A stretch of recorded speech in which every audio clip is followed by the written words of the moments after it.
Well, hello, I'm John Bachman. We barely avoided that government shutdown last night, but now it's up to the Senate to approve that $1 trillion spending bill. GOP leader Mitch McConnell and Majority Leader Harry Reid are expected to be able to push through the budget bill, but many Democrats are unhappy with the legislature because it would roll back regulations on Wall Street. Other Republicans are also displeased that the bill funds Obamacare. Senate Majority Leader Harry Reid says the bill is the best compromise they could work out. I don't support the weakening of Dodd-Frank and the restrictions on the District of Columbia and other things. But I didn't write this bill.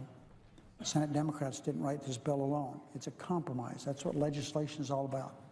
Well, that bill is still being debated as we speak on the Senate floor right now. We'll keep you posted. The CIA chief continues to defend his agency after the release of the Senate's so-called torture report. Yesterday, in a first-ever televised news conference from CIA headquarters, Director John Brennan admitted that some agents use, quote, abhorrent tactics when interrogating suspects. But Brennan does say the enhanced interrogation techniques did provide the agency with some useful information.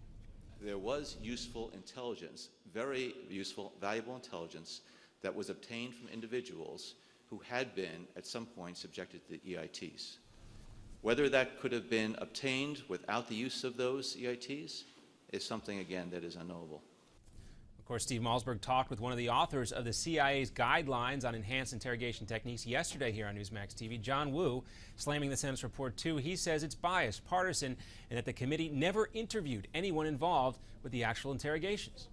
It's as if a court, in a court, a judge had said, okay, the prosecution gets to make its case, and we're not going to call any witnesses, and the defense never gets to show up. Well, Yu says he would have been happy to testify if he had been called. And that brutal storm that lashed Northern California is now hammering the southern part of that state.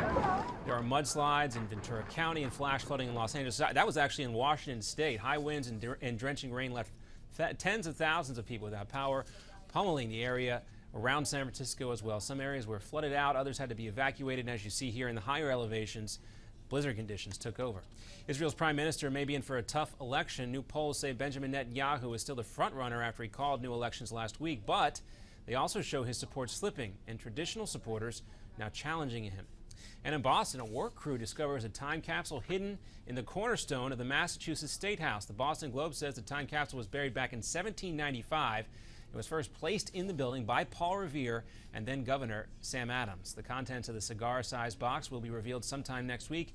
The artifact is believed to be one of the oldest time capsules ever recovered in the United States. And that is your Newsmax Now update. We got another one coming up for you in 30 minutes. Now back to Steve Malzberg live from New York.